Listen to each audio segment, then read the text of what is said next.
its presentation. Now, prospect for prevention in the field, in the post-harvest of brown rot and lenticel rot. What are the most important pathogens in stone fruit? Obviously, Monilinia fructigena, Monilinia laxa, and Monilinia fructicola, and perhaps also Monilinia polystroma. But overall, for post-harvest phase, Botrytis cinerea, Rhizopus nigricans, and Penicillium expansum. These are some symptoms of Monilinia, Botrytis, Rhizopus, and Penicillium on peaches. Now, brown rot is the most important. As you can see here, there is no high difference between Monilinia laxa, Monilinia fructigena, and Monilinia fructicola appear the same. I can distinguish between Monilinia fructigena and the other two, but Monilinia laxa and Monilinia fructicola is not the big difference, okay? And for this reason, probably remain, it was in Europe for a long time, and only at 2009 was detected for the first time in Italy. So,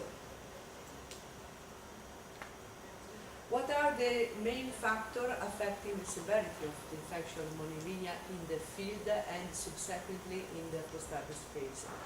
Temperature, relative humidity, the hours of wetting, the surface of fruits in the field, and rains.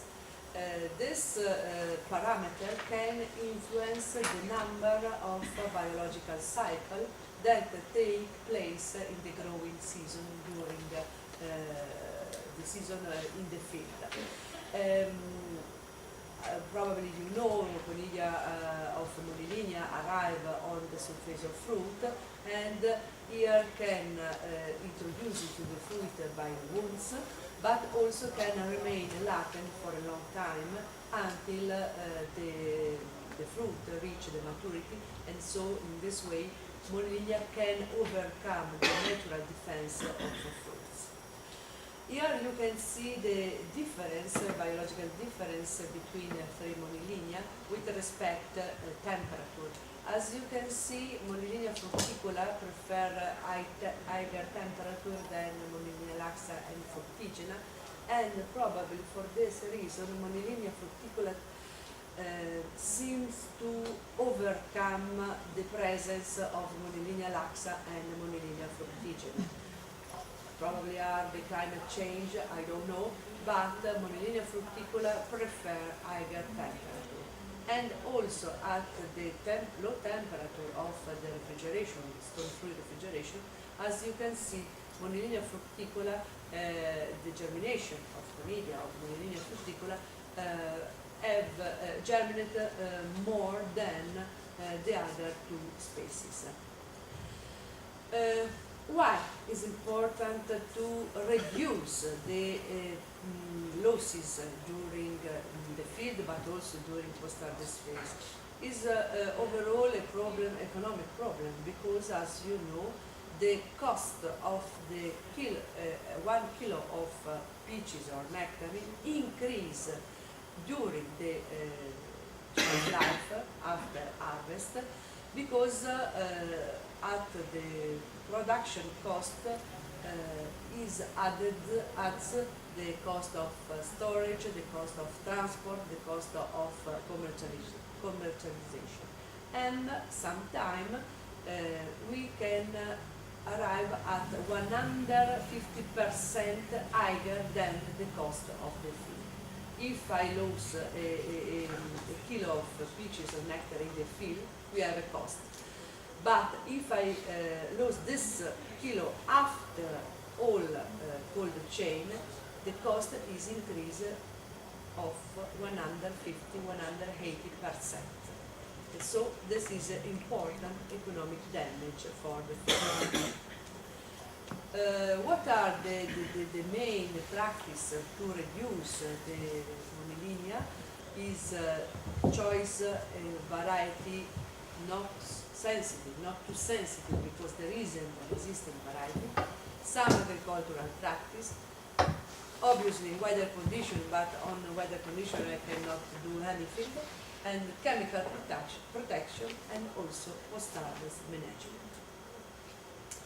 There is no variety resistant to Monivinia, but also there is not a big interest for the breeders about the resistance, about to discover this resistance. Probably is quite complicated, but if we see the list of variety, there are no reports about Monivinia sensitive or quite resistant, but there is no indication, exact indication about the resistance.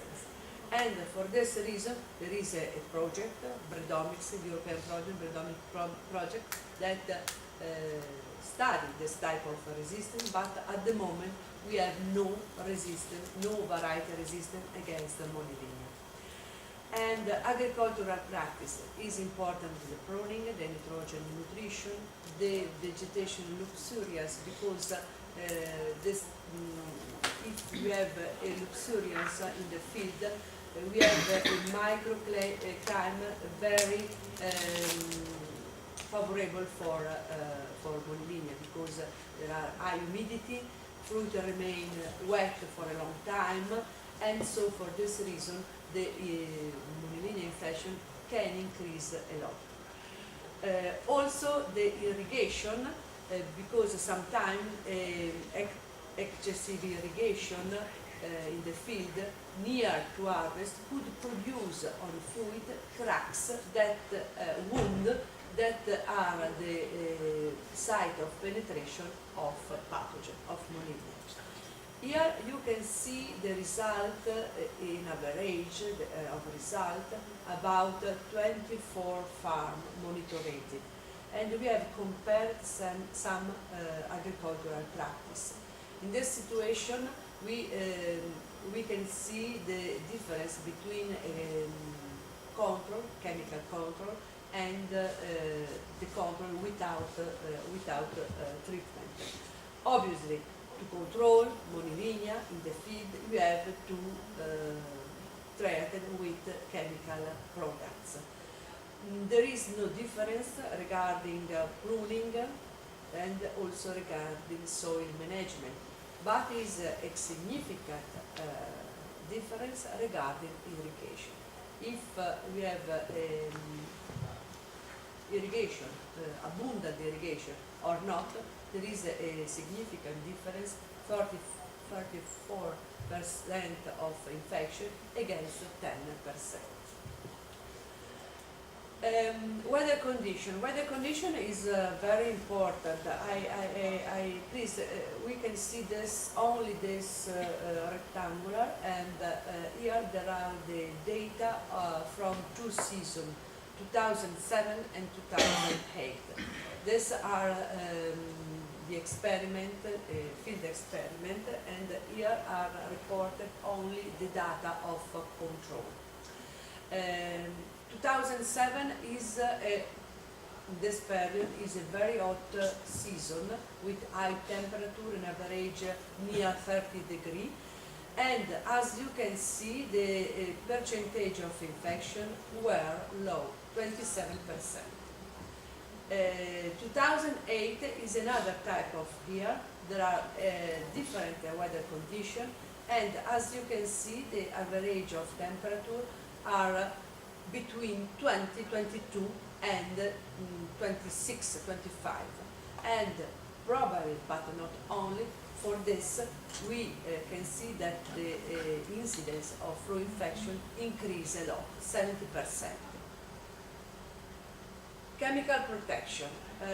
Here you can see some the bracket classification of different products, chemical products that can be used against Monivinia with a different mode of action that belong a different group or chemical group, and with different resistance risk. What is the risk of infection, the main risk of infection for Monivinia? At the flooring, not a lot, no? At the harding, coring, more or less, but it is important near harvest. 2 weeks near harvest are the period very important for Monilinia infection for brown rot.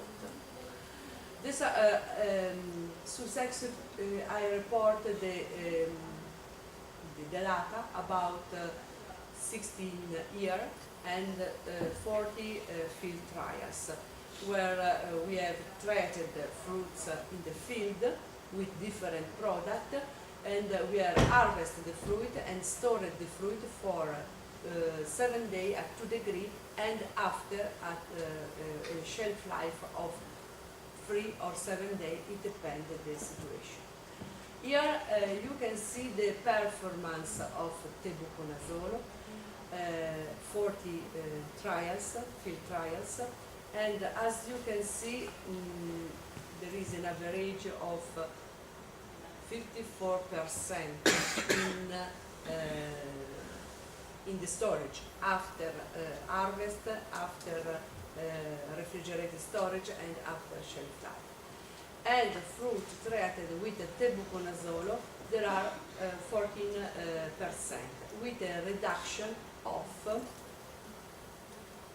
73% with respect to control. This is important because sometimes tebuconazole is a very old product, and sometimes tebuconazole think there is probably some resistance, but with this data I cannot say that tebuconazole is that there are strains resistant to tebuconazole, because other product, boscalid and piraclostrobin, there is a relative new product, more or less are the same result. We have only 10% with a reduction of 80%, more or less. So there is no problem of resistance against pesticide. If sometimes we cannot reduce Monilinia in the field and in the post-harvest, probably there are some climatic conditions very strong that influence the appearance of Monilinia.